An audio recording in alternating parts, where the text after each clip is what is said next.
Welcome to the Corporate Venturing Insider Series, where I interview top practitioners in the CVC world and learn with you the best practices and golden nuggets that they have accumulated over their career. In this episode, we will be learning from Kathryn Schekel, Managing Director of Hines Global Ventures. Kathryn, welcome. Thank you so much for having me. It's so good to be with you, Nikolai, and everyone watching. Thanks for joining. This is a wonderful series, so I'm delighted to be with you. Yes, and you told me earlier that you watched a few. So you know how it Yes, goes. yes, big shoes. So thanks for having me. Kathryn, maybe you could share a little bit about your personal journey to corporate venturing. Absolutely. So I'm based in New York City today, but I'm from the U.S., the West Coast, from Arizona, and I'll trace back my journey to really my college days when I had a tech startup that ended up spinning into the university that I then worked at for 7 or so years as the beginning of what really has been the through line of my career of strategy and innovation and now corporate venturing explicitly. My ed tech startup did not achieve the heights and scales of unicorns, but spun into Arizona State University, which gave me a great platform in which to activate and move that project forward as a university program, but also get quite involved in a variety of other strategic partnerships and platform engagement opportunities in what is now, I think this is year 9 for Arizona State, ranked the most innovative university in the country in the US by US World News and Reports. Under the leadership of President Michael Crow, was able to advance partnerships with companies like Starbucks, working with institutions like the Smithsonian and learning the ins and outs really of what I still today use so much in terms of how do partnerships and relationships, especially among very different groups, come together. So I took that experience, moved into the private sector and spent several years at McKinsey based in New York as well.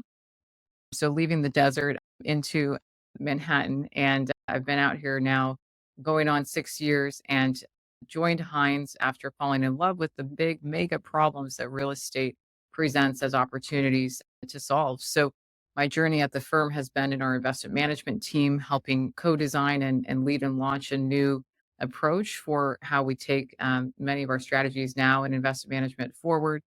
I then worked and led a strategy team, and that team, along with our executive leadership team, was key behind how Hines has thought of what's now Global Ventures, which I know we'll talk about. So my journey is certainly non-traditional, coming from the world of higher ed into real estate.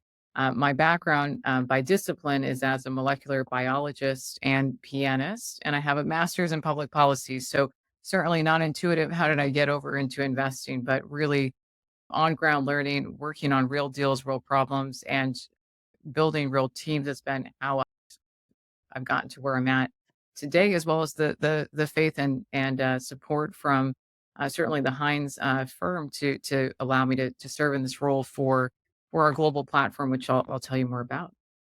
Very nice. Let me start with the EdTech startup. Were you a student when you started it?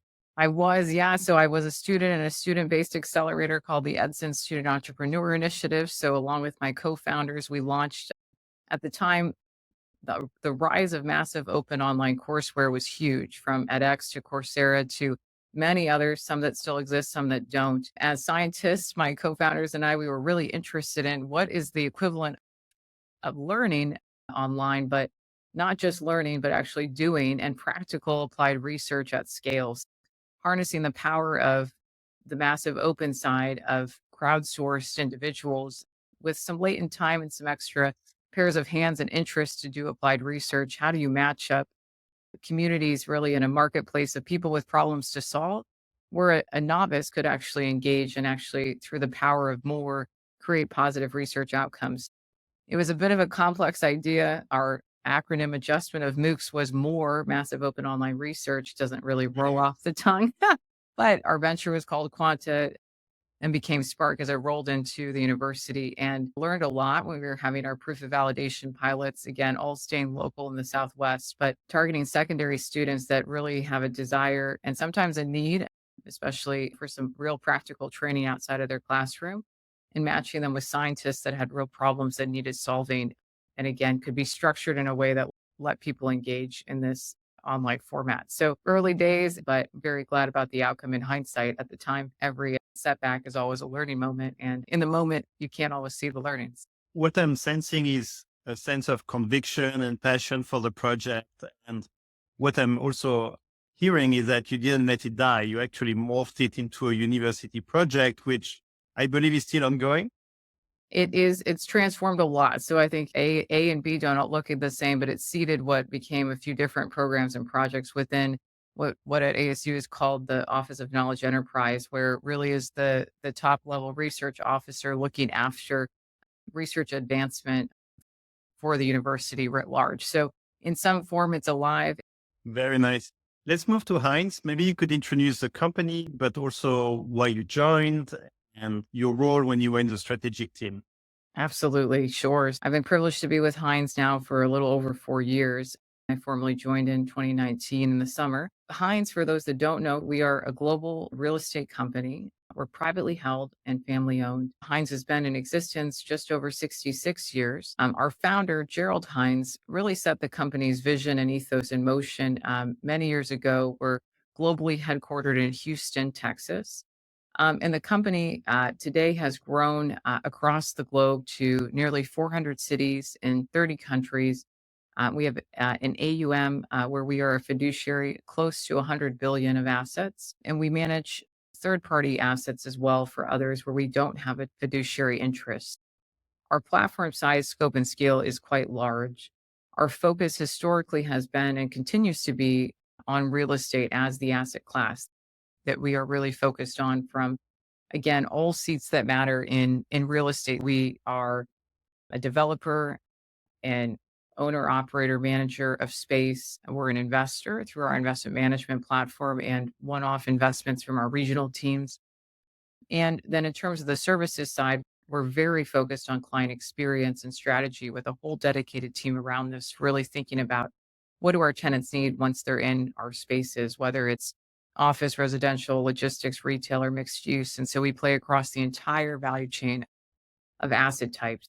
And so this platform is very special in its size, as well as the fact that it's grown organically in the last 66 years, really through no acquisitions, with the exception of one more recent in our history of a property management firm in the UK that had been a partner for quite some time prior to that transaction that's public. So what's special to me about Hines is really the culture and also this desire to do the right thing always for our investors, our tenants, and our partners. Beyond that, we've got some really talented people and many people that have dedicated many of their professional years working within Hines. It's certainly an evidence to the company's culture that was set in motion again from the founder and now his son, Jeff Hines, alongside our third generation leader, Laura Hines Pierce, sit as co CEO in our office of the CEO today. Global Ventures, it sits within the Hines context. We are a global platform, but we're focused within a unit that we call EXP. I'll talk a little bit more about that. But in terms of what does venture do within Hines, we have three priorities. One is venture building. So we have an incubator studio where we build startups from early stage ideas through Series A, roughly in terms of size and scale. And the mission for most of our ventures, we think, will be to spin out of Hines and into the market. So we're not just building things that only work for Hines. The second category where we focus is in our venture investing. So this is placing relatively smaller check sizes, but directly into others' companies that are incubated outside of Hines. Our focus is on later stage Series B and beyond. And we have a small, talented team in place, poised for investing that sits alongside our studio team. And then we have a third sleeve of activity that's more nimble and right sized for the mission, focused on strategic partnerships that might be one off relationships, but all for commercial outcomes. And this business unit sits in this team called EXP that is two parts. Global Ventures is one platform I've just described, but we sit alongside our sister team, Global ESG. And it's very intentional how the firm put together sustainability and venture in the same business unit, really thinking deeply that many of the challenges that we're absorbing and thinking about for the built world invariably have sustainability, and sustainability elements as a core category of what we need to care about. So I'll pause there. We could say a lot more about Hines, but I'll let you steer me. Okay, thank you. And I will want to go back to this same business unit for global, ESG, and EXP. But before that, I want to go one by one through the three pillars. And I will start with the venture building, not just because you started with that, but because I find this is actually a very challenging thing to do, especially for a company which I think is purpose driven, very stable, family owned, organic growth. And here you're trying to go and do that growth and then take it out of the company. So can you talk about what was the rationale for having a venture building team? And what would be a success metric for you? Sure. It's a great question. To talk about the venture side, I'll back up and paint the picture. Really, in the last 7 or so years, Hines has invested deeply in innovation. Prior to this team, we had what we called our Office of Innovation, that was really a lean team focused on identifying patterns and thinking deeply about technology times the built world and those intersections, particularly in the world of prop tech, with a big wave of capital coming and being part of the story and wanting to formulate really a team that was skillful, both understanding real estate and then also watching and understanding the prop tech landscape, but more from an indirect lens. As we had some natural leadership transitions in really late 21, our leadership team, so we're governed by our executive committee, which is our strategic governing board of the firm, wanted to take a step back really to think about what are some of the lessons we've learned? How have other firms really started to evolve? We took a blank sheet of paper to say, what is right for Hines? Given we are uniquely structured, it's a bit hard to name another firm that's doing all of the parts that Hines is doing. Of course, we have our peers and competitors and so forth, but our leadership team took a step back to really think about the next decade and the next decades ahead. And what types of levers and tools do we want to have available to us to much more acutely approach some of the very fast paced changes happening in not only real estate, but the adjacent industries around that are starting to converge. So, not dissimilar to our core business, where we've seen the traditional office, the traditional living space now get merged with retail into a mixed use facility and the convergence of product types.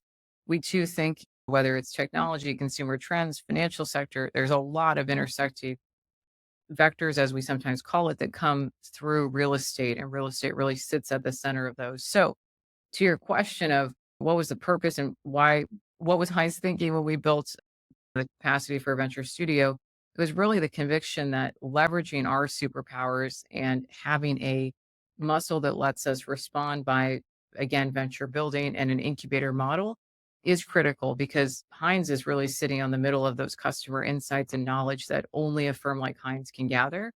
How can we use that to our advantage versus letting someone else take that and turn it into a business opportunity? So that was really a core thinking on the studio. And you didn't ask this question, but we had options of staging things and doing a studio and then investing and then partnering and maybe Yep. thinking more about M&A. We wanted to do all at one time, in part because we do things maybe more complex with boldness than others. But we also felt it was important to have all levers available because not everything is suitable for venture building. So I will say we are still very early days. This is really the first 12 months of the model in motion. And what we continue to want to do within Heinz, and what Heinz does so well, is it really has an entrepreneurial spirit that we are harnessing in a concentrated way through venture process. But every day, our regional project teams and our local leaders are doing very innovative projects. So venture is not replacing what already happens every day at Heinz, but it's this marriage of a fully dedicated team where venture is not a part-time job. It's really the mission of now a small group of leaders with all kinds of interesting backgrounds we've brought into the firm. So I want to double click here because you're in the first 12 months. And maybe one question is, are you already getting value 12 months? What was the best value you already got? I think one value we wanted to, especially when we did set out the mission for this function, express was really how can we give skills to other leaders doing very different jobs. We just hosted an advocate training, as we call it, for some of our senior leaders that use their superpowers in finance, marketing, legal, et cetera, to really help our venture teams. We did that yesterday, and we did a little exercise with those leaders to walk them through what does it really mean to have a customer interview and hear someone say one thing, but actually, how do you get deeper and really get those insights of what's really bothering them or agitating or not right? So we have seen this in the last 12 months, people really connecting missions that they have and finding a lot more parallels than differences to venture. So that's been a fun and an ongoing opportunity for continued secondary impact of what we're doing. But frankly, it's been great just to get to connect with a broader ecosystem and expand our reach and engagement and bring Heinz to different rooms that we may not have been in before by virtue of having now some of these tools. I think what I'm hearing is that it's a catalyst for your team members to bring skills up, entrepreneurship, surfacing good ideas. And that's just in 12 months. Let's move to the second pillar, which is a corporate VC. Why did you even start the corporate VC? So great questions. Yeah. And I will say that what really motivated us to start this corporate backed venture investment platform. We have the support of the firm, but we also are seeking partners to help augment the capital that we have. What was the motivation again is back to wanting to have more than one tool to approach the complicated ecosystem facing real estate and to offer both for Heinz's benefit, but for the marketplace of real estate, where we think we really can be, again, finding outsized value and driving that through the test bed that Heinz has. So we've really been focused on next generation ESG solutions. We're probably more focused on the E of ESG, but also thinking about solutions that address some of the social impact outcomes that and social measures that are important, as well as governance data and other tools that are all part of what is best in class and leading cutting edge technology. So we spend a lot of time with our internal experts from our ESG platform. And also we have a team called Environmental Strategies that has unique knowledge insight around how we're going to actually get to net zero. So we can talk about that more. And then the third bucket that we invest around is next generation technologies that impact the built world. So whether that is more kind of horizontal technologies like artificial intelligence or more focused areas like robotics and construction and robotic process automation for buildings. So the thesis about investing is having another tool in our toolkit to focusing a little bit later stage where companies are de-risked and we can add value, whether it's through feedback, potential customer relationships, or introductions that only Heinz can make. And then three, really anchoring on themes that we think are impactful to our world and the broader built world ecosystem. Is it fair to say, or maybe I should ask you, do you believe your industry is primed for disruption and these activities allows you to identify potential disruption and embrace it? Yes, we're primed for disruption. And certainly my colleagues with many decades of real estate experience very much feel this way too. So, and we want to continue to be on a leading edge as we have been in our history. So, really, this platform was set up with a real position of strength and how we think about the opportunities for us. So, it's really about continuing to look above the horizon and do that with different tools than we've had in the past. But again, I'll refer to this concept we talk a lot about internally. The entrepreneurial bones of Heinz really made the company who it is today. Very nice. I'll come back to that, but I want to move to the third pillar. Can you share about strategic partnership? Yeah, sure. I will say that it's earlier days for us on this third pillar. So it's a fuzzy picture still today. But again, we're always focused on venture within Global Ventures, but sometimes some relationships may be more appropriate as a partnership. Again, whether that's a partnership around a specific objective or category like infrastructure or renewable energy, or around a particular common mission or theme, we really take a very broad view of that term. And very transparently, we're continuing to refine what that means. We've really invested a lot of work into the venture build studio infrastructure and the investing side. In the partnership sleeve, Nicola has been more opportunistic for us so far. And it certainly works hand in hand with our venture studio team is talking often to the investing team, vice versa, as well as our partnerships arm. And really, it's another way in which we can activate value for our portfolio companies. We've also set up a dedicated platform engagement team. So we're just getting started. So it's early days for us to deploy direct capital, but this year has been about building the foundations and getting started. And so it's early days and you have these three pillars, which are all quite ambitious. Did you get anything useful to help you shape your mind about how to do it? Did you get support from the community, the ecosystem? Absolutely. No, it's such a wonderful ecosystem to be in. And with leaders like yourself and other teams that are doing this great work. Thank you for raising that point because going outside of real estate also was a big feature of how we just thought about what are others doing that are successful in other non parallel industries. Because there are a few great examples in ours.